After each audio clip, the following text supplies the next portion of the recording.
দুইটাই মিঠাইয়া ওমর ইবনুল খাত্তাব রাদিয়াল্লাহু আনহু বানাই দিয়েছেন। ওমর কেমন দামি হয়েছেন কোরআনের মাধ্যমে, কেমন দামি হয়েছেন, আল্লাহু আকবার। ওমর এই উম্মতের নবীজি বলেন মুহাদ্দিস হাদির উম্মাহ ওমর ইবনুল খাত্তাব, এই উম্মতের মুহাদ্দিস হলেন ওমর।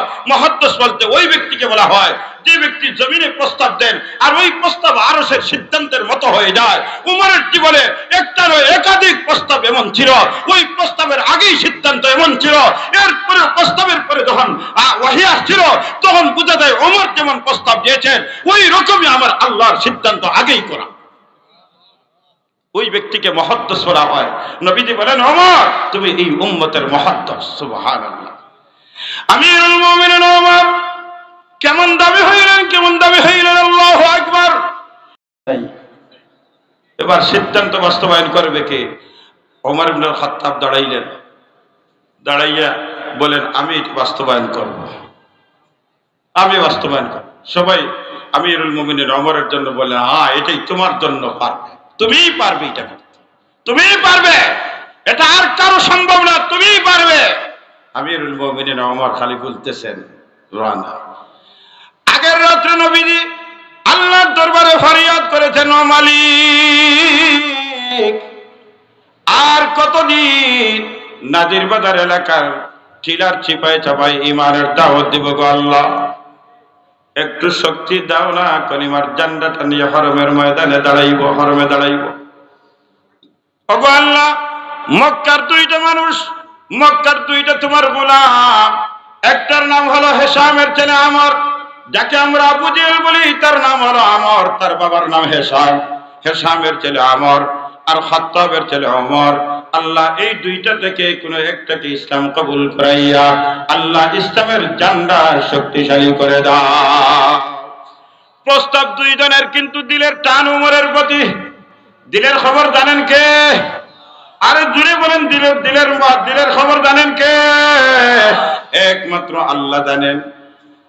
এবার ওমর রওনা দিয়েছেন, নাদির বাজার থেকে রশিদপুর পর্যন্ত গেছেন।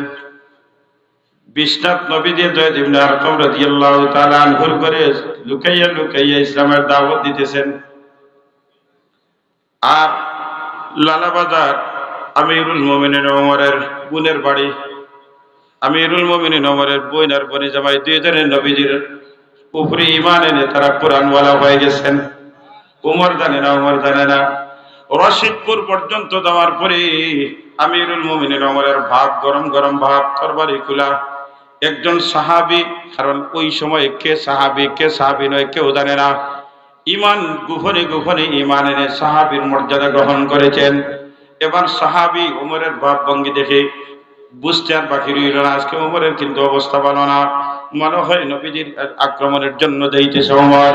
এবার যদি আমি বলি যে আমি নবীর সাহাবী, তাহলে প্রথমে আমার দিয়া শুরু হবে, নিজেও বাঁচি নবীজিকে বাঁচাই।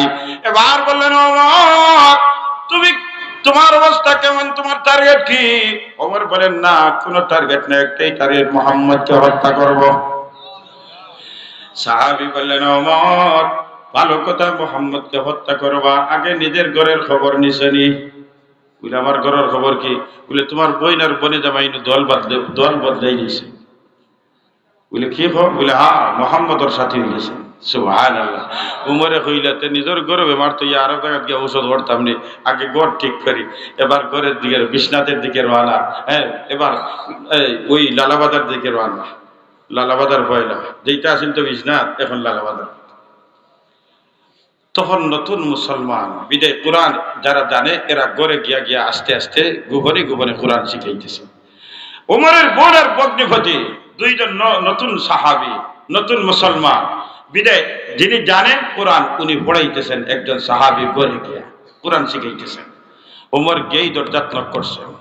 সুবহানাল্লাহ। নক করতে দেরি, ওমরের বোন বলতে দেরি নাই, ইন্না লিল্লাহ, মনে হয় ওমর আছে। কারণ ওমরের বোনের জানাই কথা যে ওমরের বোনের দরজায় ওমর ছাড়া মক্কার এমন কোন মা তার সন্তান জন্ম দেয় না যে ওমরের বোনের দরজায় নক করবে, একমাত্র ওমর ছাড়া কারো হিম্মত হবে না। ইয়া আল্লাহ, মনে হয় ওমর আছে। ওমরে মনে হয় খবর পাই গেছে। যেমনে হুজুরে খবর বুঝছেন ওমরের নাম খানো আওয়াজ গেছে, হুজুরে কইছেন তোমার তলর ভাইলে আমি আর নাই। হুজুর তার আত্মগোপন, সাহাবি আত্মগোপন, কারণ সবাই উমরের চিনেন। উমরের খাম হইলেই দরা আর মারা,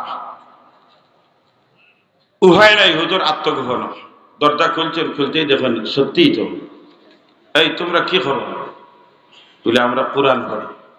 এই তো খবর পাইছি রশিদপুর, ঠিকই তো খবর, আমার ঘরে কোরআন হয়ে গেছে। যেমনে নিশ্চিত হয়ে গেছেন তখন তো নির্যাতন শুরু হয়েছে, বোনের শারীরিক নির্যাতন, ভগ্নিপতির শারীরিক নির্যাতন শুরু হয়েছে। ওমর তো ওমর, ওমরের বোন তো বোন। এবার ওমরের বোন হুঙ্কার দিলেন, ওমর শোনো, কি কারণে মারতেছ সব জানি বুঝি, কিন্তু আমার শেষ সিদ্ধান্ত জানিয়ে দিলাম যে কোরআন গ্রহণ করেছি, ওমর মরতে পারে কিন্তু কোরআন ছাড়বো না, মরতে পারি কোরআন ছাড়বো না। আগের রাত্রে নবীজির দোয়া, এইদিকে বোনের হুঙ্কার।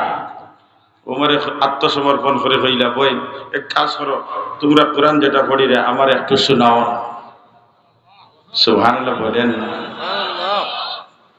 আমিরুল মুমিনিন ওমর জীবনে কোনদিন কোরআন দেখেন নাই, কোরআন স্পর্শ করেন নাই, কোরআন তিলাওয়াত করেন নাই। এই প্রথম কোরআন শোনার সুযোগ হয়েছে।